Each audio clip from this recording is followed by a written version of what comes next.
As I mentioned earlier, let's try and look at spiritualism in the scientific way and something that we can follow in our day-to-day life and how it can be seen.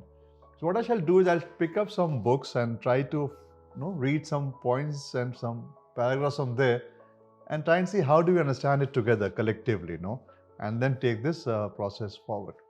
The first one which I want to talk about today is something which has really intrigued me, and this is the a book which actually made me think that spiritualism is a scientific process. It's a book by Patanjali, and it's Patanjali's Yoga Sutra, an interpretation by Swami Vivekananda. I think this is the one that made me think. And why it made me think was these 2-3 interesting paragraphs and certain sutras which I'll read out, and then let's see how and what does it mean. So, and Patanjali wrote this about 3,000 years back. I think it's not something that was written right now. And to just clarify, earlier the knowledge would be transferred by word of mouth. I think that is how it was. So people would actually take sutras, which would actually mean short sentences, and convey, and people remember the sutras and convey to the next and then to the next. That's how knowledge transfer would happen. And the story and interpretation of sutras is what the flow happens. So that is how it was constructed. So let's look at some points here. I'm reading from the Sutra 18 number, in which Swami Vivekananda's interpretation of it, and some paragraphs I'll read from there. And then let's try and see what does it mean. Here it says that according to the Sankhya philosophy, there is no God. Now this to me really struck me like, wow. I always thought that spiritualism and God are interconnected. It says that there cannot be any God of this universe, because if there were, he must be a soul, and a soul must be one of two things, either bound or free. How can the soul that is bound by nature or controlled by nature create? It is itself a slave. On the other hand, what business has a soul that is free to create and manipulate all these things? It has no desire, so cannot have any need to create. Secondly, it says, the theory of God is an unnecessary one. Nature explains all. What is the use of any God? Now that is one part of it. Next one says, but Kapil teaches that there are many souls who through nearly attaining perfection fall short because they cannot perfectly renounce all powers. Their minds for a time merge in nature to re-emerge as its masters.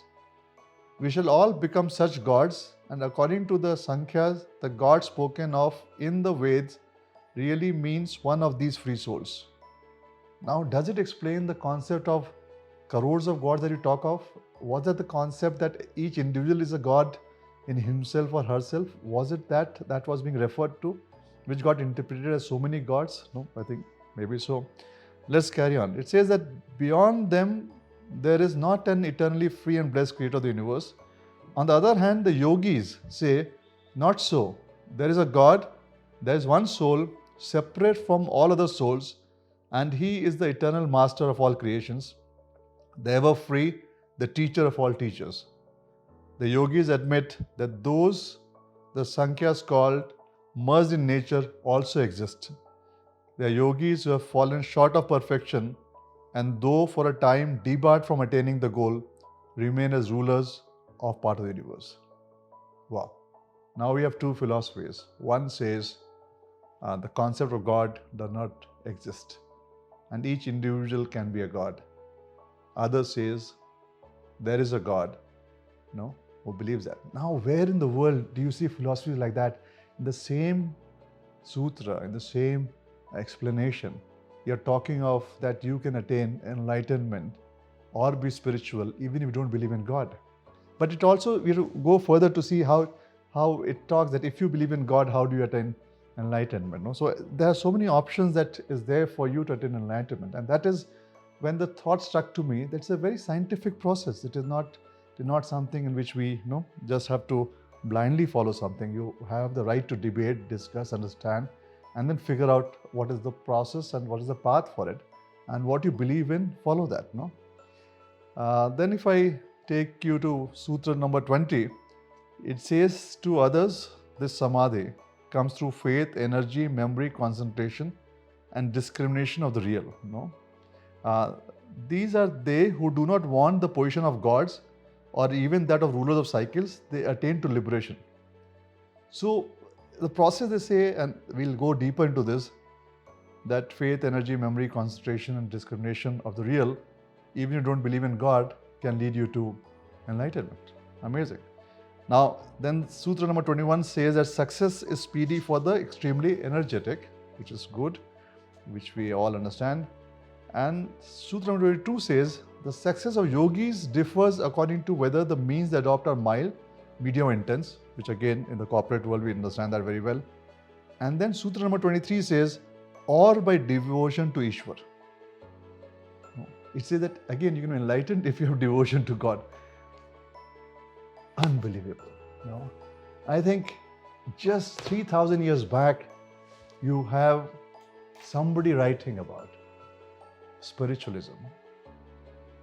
And it also says, you don't believe in God, there's a process in which you can become enlightened. It says, if you believe in God, by devotion you can become enlightened. Is it not very interesting? We shall delve more into this in times to come and get deeper into this. Let's discuss this, put in your points, put in your comments.